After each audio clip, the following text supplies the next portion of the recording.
അപ്പോൾ മക്കളെ നമ്മളിന്ന് 10ാം ക്ലാസ്സിലെ 7ാമത്തെ ചാപ്റ്ററിൽ ഒരു പ്രധാനപ്പെട്ട ടോപ്പിക്കാണ് നമ്മൾ ഡിസ്കസ് ചെയ്യാൻ പോകുന്നത് സൾഫ്യൂരിക് ആസിഡ്. ഓക്കെ, ഒരുപാട് കുട്ടികൾ സൾഫ്യൂരിക് ആസിഡിൻ്റെ പ്രിപ്പറേഷൻ മനസ്സിലായില്ല എന്ന് പറഞ്ഞ മെസ്സേജ് അയച്ചിരുന്നു. നമുക്ക് ഓൽക്കും വേണ്ടിയിട്ട് ഒരു സൾഫ്യൂരിക് ആസിഡിൻ്റെ പ്രിപ്പറേഷൻ എങ്ങനെ നടക്കുക എന്നുള്ളത് നോക്കാം. ഓക്കെ, അപ്പോൾ മക്കളെ സൾഫ്യൂരിക് ആസിഡ് നമ്മൾ ആദ്യം പഠിക്കേണ്ട സംഭവം, സൾഫ്യൂരിക് ആസിഡിൻ്റെ പ്രിപ്പറേഷൻ നമ്മൾ വിളിക്കുന്ന പേരാണ് കോണ്ടാക്ട് പ്രോസസ്സ്. ഓക്കെ, മലയാളത്തിൽ അതിനെ സമ്പർക്ക പ്രക്രിയ എന്ന് പറയും. അതാണ് നിങ്ങൾ ആദ്യം പഠിക്കേണ്ട പോയിന്റ്. സൾഫ്യൂരിക് ആസിഡിന്റെ പ്രിപ്പറേഷൻ. ഓക്കെ, ആ സാധനത്തിനെ അതിന് നമ്മൾ വിളിക്കുന്ന പേരാണ്, ആ പ്രിപ്പറേഷൻ നമ്മൾ വിളിക്കുന്ന പേരാണ് സമ്പർക്ക പ്രക്രിയ അല്ലെങ്കിൽ കോണ്ടാക്ട് പ്രോസസ്. നമ്മൾ അമോണിയന്റെ പ്രിപ്പറേഷൻ നമ്മൾ ഒരു പേര് വിളിച്ചിരുന്നു, എന്തായിരുന്നു? ഹേബർ പ്രോസസ് അല്ലെങ്കിൽ ഹേബർ പ്രക്രിയ എന്ന് വിളിച്ചിരുന്നു.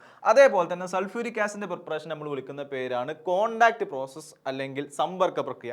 ഇനി സൾഫ്യൂരിക് ആസിഡിന്റെ പ്രത്യേകത എന്താ വെച്ചാൽ, ഇപ്പം നമ്മൾ കിങ് ഓഫ് കെമിക്കൽസ് അഥവാ രാസവസ്തുക്കളുടെ രാജാവ് എന്നൊക്കെ പറയും, അല്ലെങ്കിൽ കിങ് ഓഫ് ആസിഡ്സ് എന്നൊക്കെ പറയും. ഓക്കെ, അതായത് വളരെ വീര്യം കൂടിയ, ഭയങ്കര പ്രശ്നക്കാരനായ, ഭയങ്കര ഡേഞ്ചറസ് ആയിട്ടുള്ള, ഹാൻഡിൽ ചെയ്യാൻ ഭയങ്കര ബുദ്ധിമുട്ടുള്ള ഒരു ആസിഡാണ് ആര്? Sulphuric acid. Handle with care, ഭയങ്കര സൂക്ഷിച്ച് വേണം ഉപയോഗിക്കണം, ഇല്ലാന്നുണ്ടെങ്കിൽ തടി കേടാവും. അതേപോലെ തന്നെ സൾഫ്യൂരിക് ആസിഡ് നമ്മൾ പെയിന്റിന്റെ നിർമ്മാണത്തിന് വേണ്ടിയിട്ട്, ഫൈബറിന്റെ നിർമ്മാണത്തിന് വേണ്ടിയിട്ട്, മെഡിസിന്റെ നിർമ്മാണത്തിന് വേണ്ടിയിട്ട്, ഡിറ്റർജൻസിന്റെ നിർമ്മാണത്തിന് വേണ്ടിയിട്ട്, ഇതിനൊക്കെ നമ്മൾ ആരുപയോഗിക്കും? സൾഫ്യൂരിക് ആസിഡ് ഉപയോഗിക്കും. പെയിന്റ്, ഫൈബർ, മെഡിസിൻ, ഡിറ്റർജന്റ്, ഇതിനൊക്കെ നിർമ്മാണത്തിന് നമ്മൾ ആരുപയോഗിക്കും? Sulphuric acid. ഇവിടെ നിങ്ങൾ ഏറ്റവും പ്രധാനമായിട്ട് മനസ്സിലാക്കേണ്ട പോയിന്റ് ഇതാണ്. ഓക്കെ, സൾഫ്യൂരിക് ആസിഡിന്റെ പ്രിപ്പറേഷൻ നമ്മൾ വിളിക്കുന്ന പേര് എന്താടാ?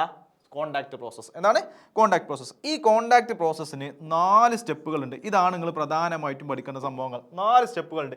ഈ 4 സ്റ്റെപ്പുകൾ പറഞ്ഞാൽ തീർന്നു, ഇത്രേ ഉള്ളൂ. ഈ 4 സ്റ്റെപ്പുകൾ പറഞ്ഞു. എന്തൊക്കെയാണ് 4 സ്റ്റെപ്പ് നോക്കുക. ഒന്നാമത്തെ സ്റ്റെപ്പിൽ നമ്മൾ ചെയ്യണം സൾഫ്യൂരിക് ആസിഡ് ആണ്. സിമ്പിൾ ആണ്. സൾഫ്യൂരിക് ആസിഡ് ആരുണ്ടായിരുന്നു? Sulphuric acid. സൾഫ്യൂരിക് ആസിഡ് എന്നാൽ സൾഫർ. അപ്പോൾ നമ്മൾ ആദ്യം ആരെടുക്കണം? സൾഫറിനെ എടുക്കണം. സൾഫറിനെ, എങ്ങനത്തെ സൾഫറിനെ? Molten sulphur. മോൾട്ടൺ എന്ന് പറഞ്ഞാൽ ഉരുകിയ സൾഫർ. ഈ ഉരുകിയ സൾഫറിനെ നമ്മൾ ശുദ്ധീകരിക്കുക. പറഞ്ഞാൽ പ്യൂരിഫൈ ചെയ്യുക. അപ്പോൾ നമ്മൾ മോൾട്ടൺ സൾഫറിനെ നമ്മൾ ശുദ്ധീകരിക്കുക, പ്യൂരിഫൈ ചെയ്യുക. ഓക്കെ, എന്നിട്ട് അതിന് നമ്മൾ ആരുമായിട്ട് റിയാക്ഷൻ നടത്തുക? ഓക്സിജനുമായിട്ട് റിയാക്ഷൻ നടത്തുക. ഓക്കെ, അല്ലെങ്കിൽ അതിനെ ബേൺ ചെയ്യുക എന്നൊക്കെ പറഞ്ഞു. ഞാൻ പണ്ട് നിങ്ങളോട് ക്ലാസ്സിൽ പറഞ്ഞു, ഒരാളെ ബേൺ ചെയ്യുക, കത്തിക്കുക എന്ന് പറഞ്ഞാൽ അതിനർത്ഥം ആരാണ്? ഓക്സിജനുമായിട്ട് റിയാക്ഷൻ നടത്തുക എന്നുള്ളതാണ്. ഓക്കെ, ഒരാളെ കത്തിക്കുക എന്ന് പറഞ്ഞാൽ അയാളെ ഓക്സിജനുമായിട്ട് റിയാക്ഷൻ നടത്തുക. അപ്പോൾ ഇവിടെ മോൾട്ടൺ സൾഫറിനെ, ഉരുക്കിയ സൾഫറിനെ നമ്മൾ ഓക്സിജനുമായിട്ട് റിയാക്ഷൻ നടത്തുക. ഓക്സിജനുമായിട്ട് റിയാക്ഷൻ നടത്താൽ സൾഫർ സ്വാഭാവികമായിട്ടും ഓക്സിജൻ റിയാക്ഷൻ നടത്തിയാൽ എന്താ ഉണ്ടാവുക? SO2 ഉണ്ടാവും. അതൊന്നും ഇത്ര വലിയ ബുദ്ധിമുട്ടില്ല, നോക്കിക്കോളി. കാർബൺ ഓക്സിജനുമായിട്ട് പ്രവർത്തിച്ചാൽ കാർബൺ ഡൈ ഓക്സൈഡ് ആയി. നൈട്രജൻ ഓക്സിജനുമായിട്ട് പ്രവർത്തിച്ചാൽ നൈട്രജൻ ഡൈ ഓക്സൈഡ് ആയി. ഇങ്ങനെ സൾഫർ ഓക്സിജനുമായിട്ട് പ്രവർത്തിച്ചാൽ സൾഫർ ഡൈ ഓക്സൈഡ് ആയിട്ട് ഒന്നാമത്തെ സ്റ്റെപ്പ് കഴിഞ്ഞു. ഓക്കെ, സൾഫറിന് ആരുമായിട്ട് റിയാക്ഷൻ നടത്തുക? ഓക്സിജനുമായിട്ട് റിയാക്ഷൻ നടത്തുക. അപ്പോൾ എന്തുണ്ടാവും? Sulphur dioxide. കാർബൺ ഓക്സിജനുമായിട്ട് കാർബൺ ഡൈ ഓക്സൈഡ്, നൈട്രജൻ ഓക്സിജനുമായിട്ട് നൈട്രജൻ ഡൈ ഓക്സൈഡ്. അപ്പോൾ സൾഫർ ഓക്സിജനുമായിട്ട് സൾഫർ ഡൈ ഓക്സൈഡ്, ബുദ്ധിമുട്ടില്ല. ഓക്കെ, അപ്പോൾ സൾഫർ ഓക്സിജനുമായിട്ട് റിയാക്ഷൻ നടത്തിയാൽ ആരുണ്ടാകും? SO2 അഥവാ സൾഫർ ഡൈ ഓക്സൈഡ് എന്നാണ് എൻ്റെ പേര്. എന്താ പേര്? എന്താ? സൾഫർ ഡൈ ഓക്സൈഡ് എന്നാണ് എൻ്റെ പേര്. ഓക്കെ, ആയിക്കോട്ടെ, സൾഫർ ഡൈ ഓക്സൈഡ് ഉണ്ടായി. ഒന്നാമത്തെ സ്റ്റെപ്പ് തീർന്നു. രണ്ടാമത്തെ സ്റ്റെപ്പിലേക്ക് നമ്മൾ കടക്കാൻ പോവാണ്. രണ്ടാമത്തെ സ്റ്റെപ്പ് ഇതൊരു റിവേഴ്സിബിൾ റിയാക്ഷൻ ആണ്. റിവേഴ്സിബിൾ റിയാക്ഷൻ എന്നുള്ള ഈ ചാപ്റ്ററിന് മുമ്പ് നമ്മൾ പറഞ്ഞിട്ടൊക്കെ ഉണ്ട്. ഓക്കെ, ഇവിടെ നമ്മൾ എന്ത് ചെയ്യണം? നമ്മളടുത്ത് കിട്ടിയ SO2 ഉണ്ട്, സൾഫർ ഡൈ ഓക്സൈഡ്. അതിന് നമ്മൾ വീണ്ടും ഓക്സിജനുമായിട്ട് റിയാക്ഷൻ നടത്തുക. പോരാ, പിന്നെയും കത്തിച്ച. ഓക്കെ, പിന്നെയും കത്തിച്ച. ഈ പറഞ്ഞ സൾഫർ ഡൈ ഓക്സൈഡ് പിന്നെയും കത്തിച്ച. ഇതൊരു റിവേഴ്സിബിൾ റിയാക്ഷൻ. ഇവിടെ വെറുതെ റിയാക്ഷൻ നടത്താൻ പറ്റില്ല. ഇവിടെ നമ്മൾ ഒരു കാറ്റലിസ്റ്റ് ഉപയോഗിക്കും. ഓക്കെ, ആ കാറ്റലിസ്റ്റിനെ നമ്മൾ വിളിക്കുന്ന പേരാണ് വനേഡിയം പെൻഡോക്സൈഡ് അഥവാ V2O5 എന്ന് പറയും. ഓക്കെ, V2O5 ഇതാണ് ഇവിടുത്തെ ഏറ്റവും പ്രധാനപ്പെട്ട അടുത്ത പോയിന്റ്. ഓക്കെ, നിങ്ങൾ പരീക്ഷയ്ക്ക് ചോദിക്കും, സൾഫർ ഡയോക്സൈഡിന്റെ നിർമ്മാണ വേളയിൽ, സൾഫർ ട്രയോക്സൈഡിന്റെ നിർമ്മാണ വേളയിൽ നമ്മൾ ഉപയോഗിക്കുന്ന, അല്ലെങ്കിൽ സൾഫ്യൂരിക് ആസിഡിന്റെ നിർമ്മാണ വേളയിൽ നമ്മൾ ഉപയോഗിക്കുന്ന കാറ്റലിസ്റ്റ് ഉൽപ്രേരകം ഏതാണ്? Vanadium pentoxide, V2O5. അപ്പോൾ നമ്മൾ സൾഫർ ഡയോക്സൈഡ് നമ്മൾ വീണ്ടും ഓക്സിജനുമായിട്ട് റിയാക്ഷൻ നടത്താൻ. അപ്പോൾ ആരുണ്ടാകും? Sulphur trioxide. SO2 എന്ന് പറഞ്ഞാൽ സൾഫർ ഡയോക്സൈഡ്, SO3 എന്ന് പറഞ്ഞാൽ സൾഫർ ട്രയോക്സൈഡ്, 2 എന്ന് പറഞ്ഞാൽ ഡയോക്സൈഡ്, 3 എന്ന് പറഞ്ഞാൽ ട്രയോക്സൈഡ്. അപ്പോൾ അത്രേ ഉള്ളൂ. നോക്കിക്കോളി. ഒന്നാമത്തെ സ്റ്റെപ്പിൽ സൾഫറിന് ഓക്സിജനുമായിട്ട് റിയാക്ഷൻ നടത്തിയ സൾഫർ ഡയോക്സൈഡ്, SO2. രണ്ടാം സ്റ്റെപ്പിൽ SO2 വീണ്ടും ഓക്സിജനുമായിട്ട് റിയാക്ഷൻ നടത്തുക. അപ്പോൾ SO3 ഉണ്ടായി, കഴിഞ്ഞു, അത്രേ ഉള്ളൂ. ഓക്കെ, അപ്പോൾ അവിടെ മനസ്സിലാക്കേണ്ട കാര്യം വനേഡിയം പെൻഡോക്സൈഡ് ആണ് ഇവിടുത്തെ കാറ്റലിസ്റ്റ്, മറക്കരുത്. മൂന്നാമത്തെ സ്റ്റെപ്പിൽ നമ്മൾ ഈ കിട്ടിയ സൾഫർ ട്രയോക്സൈഡിനെ നമ്മൾ ആരുമായിട്ട് റിയാക്ഷൻ നടത്താം?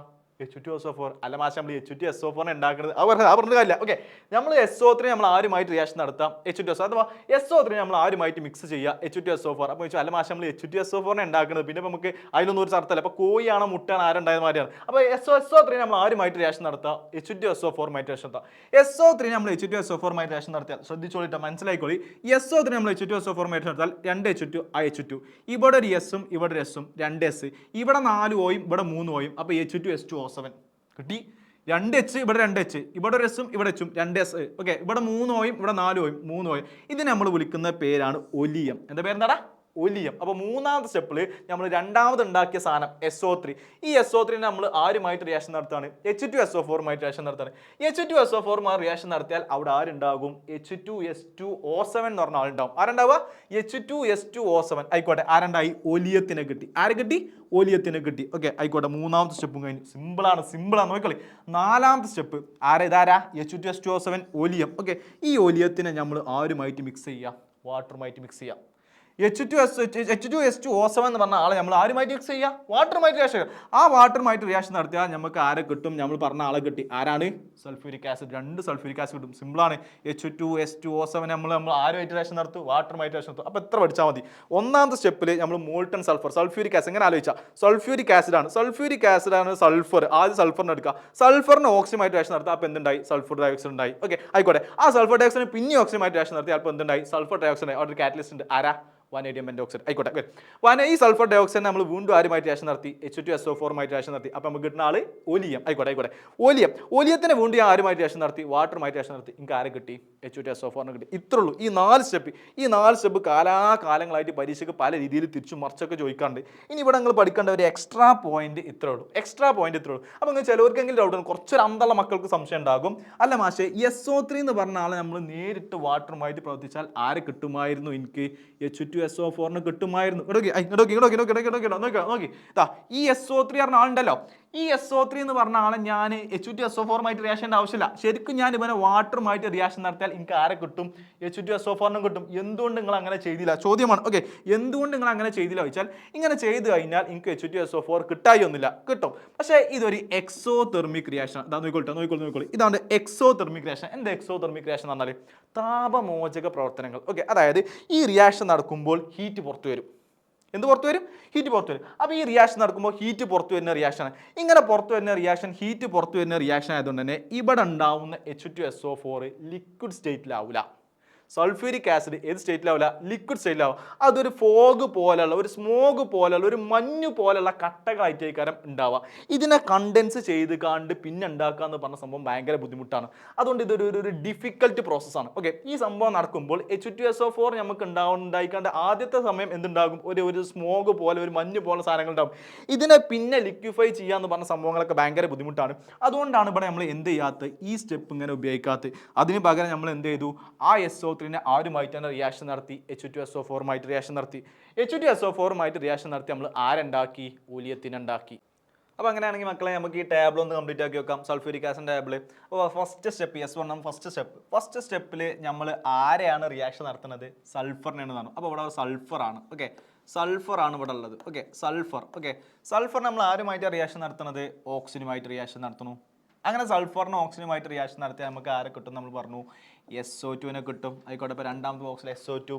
ഈ SO2 നമ്മൾ വീണ്ടും ആരുമായിട്ട് റിയാക്ഷൻ നടത്തുകയാണ്? ഓക്സിജനുമായിട്ട് റിയാക്ഷൻ നടത്തുകയാണ്. അപ്പോൾ ഇവിടെ ഒരു എന്തുണ്ട്? കാറ്റലിസ്റ്റ് ഉണ്ട്. എന്താ കാറ്റലിസ്റ്റിൻ്റെ പേരെന്താ? V2O5 vanadium pentoxide. രണ്ടാമത്തെ സ്റ്റെപ്പിലാണ് കാറ്റലിസ്റ്റ് ഉള്ളത്, മറക്കണ്ട. ഇങ്ങനെ സൾഫർ ഡയോക്സൈഡിനെ വീണ്ടും ഓക്സിജനുമായിട്ട് റിയാക്ഷൻ നടത്തി നമുക്ക് കിട്ടുന്ന ആളാണ് ആരടാ?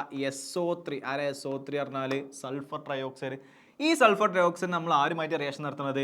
H2SO4. അവിടെ ഞാൻ നേരത്തെ പറയാൻ പറഞ്ഞൊരു സംഭവമാണ്. H2SO4 നമ്മൾ കോൺസെൻട്രേറ്റഡ് H2SO4 റിയാക്ഷൻ നടത്തുക. ഓക്കെ, ഗാഢ H2SO4 റിയാക്ഷൻ നടത്തുക. ഇങ്ങനെ കോൺസെൻട്രേറ്റഡ് H2SO4 റിയാക്ഷൻ നടത്തിയാൽ ആരുണ്ടാകും? H2S2O7. ആരാ H2S2O7 എന്ന് പറഞ്ഞാൽ? ഒലിയം. എന്നിട്ട് എന്ത് ചെയ്യണം? ഈ ഒലിയത്തിന് നമ്മൾ നാലാമത്തെ സ്റ്റെപ്പിൽ വീണ്ടും ആരുമായിട്ട് റിയാക്ഷൻ നടത്തുക? H2O റിയാക്ഷൻ നടത്തുക. ഓക്കെ, അങ്ങനെ H2O റിയാക്ഷൻ നടത്തിയാൽ ആരെ കിട്ടി? സൾഫ്യൂരിക് ആസിഡിനെ കിട്ടി. ആരെ കിട്ടി? സൾഫ്യൂരിക് ആസിഡ് കിട്ടി. ഈ ഒരു ഡയഗ്രാം നമുക്ക് ഇപ്പോൾ സാധാരണ പരീക്ഷയ്ക്ക് നിരന്തരം ചോദിച്ചു വരുന്നതാണ്. അപ്പോൾ ഈ 4 സ്റ്റെപ്പും ആരുമായിട്ട് റിയാക്ഷൻ നടക്കണം, എന്തൊക്കെ പ്രൊഡക്റ്റ് ഉണ്ടാവുന്നു, ഇവിടുത്തെ കാറ്റലിസ്റ്റ്. ചിലപ്പോൾ വൺ വേർഡ് ആയിട്ട് നിങ്ങളോട് ചോദിക്കും. സൾഫ്യൂരിക് ആസിഡിൻ്റെ നിർമ്മാണ വേളയിൽ നമ്മൾ ഉപയോഗിക്കുന്ന ഉൽപ്രേരകം കാറ്റലിസ്റ്റ് ആരാണ്? അപ്പോൾ നിങ്ങൾ പറഞ്ഞാൽ വനേഡിയം പെന്റോക്സൈഡ്. പെട്ടെന്ന് മക്കളെ നമുക്ക് അതിൻ്റെ എന്തും കൂടി നോക്കി നോക്കാം. ഫിസിക്കൽ പ്രോപ്പർട്ടീസ് കൂടി കൊണ്ടു വെക്കാം. ഓക്കെ, എന്തൊക്കെയാണ് സൾഫ്യൂരിക് ആസിഡിന്റെ ഫിസിക്കൽ പ്രോപ്പർട്ടീസ് അല്ലെങ്കിൽ ഭൗതിക ഗുണങ്ങൾ? ഒന്നാമത്തത് നമ്മൾ പഠിച്ചിട്ടുണ്ട്, എന്തില്ല? നിറമില്ല, കളർലെസ് ആണ്. കളർലെസ് ആയിട്ടുള്ള ഒരു ആസിഡാണ് ആര്? Sulphuric acid. രണ്ടാമത്തെ വിസ്കോസിറ്റി കൂടുതലാണ്. ഓക്കെ, വിസ്കോസിറ്റി ഭയങ്കര കൂടുതലായിട്ടുള്ള ആൾ, അതായത് വിസ്കോസിറ്റി കൂടുതൽ എന്നാൽ വാട്ടറിനേക്കാളും വിസ്കോസിറ്റി കൂടുതൽ എന്നാണ് പറയപ്പെടുന്നത്. ഓക്കെ, വാട്ടറിനേക്കാളും വിസ്കോസിറ്റി കൂടുതലുള്ള ആളാണ് ആര്? Sulphuric acid. മൂന്നാമത്തത് ഡെൻസർ ദാൻ വാട്ടർ. വാട്ടറിനേക്കാൾ എന്ത് കൂടുതലാണ്? സാന്ദ്രത കൂടുതലാണ്. നാലാമത്തത് സൊല്യൂബിൾ ഇൻ വാട്ടർ. എന്തിൽ ലയിക്കുന്നു? ജലത്തിൽ ലയിക്കുന്നു. അപ്പോൾ ഇത് നാലും ആരെ പ്രോപ്പർട്ടീസ് ആണ് സൾഫ്യൂരിക് ആസിഡ് പ്രോപ്പർട്ടീസ് പറയും. ഒന്നാമത്തെ ഏതൊക്കെയാണ്? ഒന്നാമത്തെ കളർലെസ് ആണ്, രണ്ടാമത്തത് high viscosity greater than water. Okay, വാട്ടറിനേക്കാൾ ജലത്തിനേക്കാളും എന്ത് കൂടുതലാണ്? വിസ്കോസിറ്റി കൂടുതലാണ്. മൂന്നാമത്തത് ജലത്തിനേക്കാൾ സാന്ദ്രത കൂടുതലാണ്, അഥവാ ജലത്തിനേക്കാളും ഡെൻസിറ്റി കൂടുതലാണ്. നാലാമത്തത് സൊല്യൂബിൾ ഇൻ വാട്ടർ. ഓക്കെ ആണോ? അപ്പോൾ പഠിച്ചു വെച്ചോളി. സൾഫ്യൂരിക് ആസിഡ് എന്തെങ്കിലും പ്രോസസ്സിൻ്റെ പേരെന്തായിരുന്നു? Contact process. അപ്പോൾ അതേപോലെ നമുക്ക് വേറൊരു കോമ്പൗണ്ട് പറഞ്ഞാൽ നമുക്ക് അടുത്ത ക്ലാസ്സിൽ കാണാം. അപ്പോൾ ബൈ മക്കളെ. ഓക്കെ.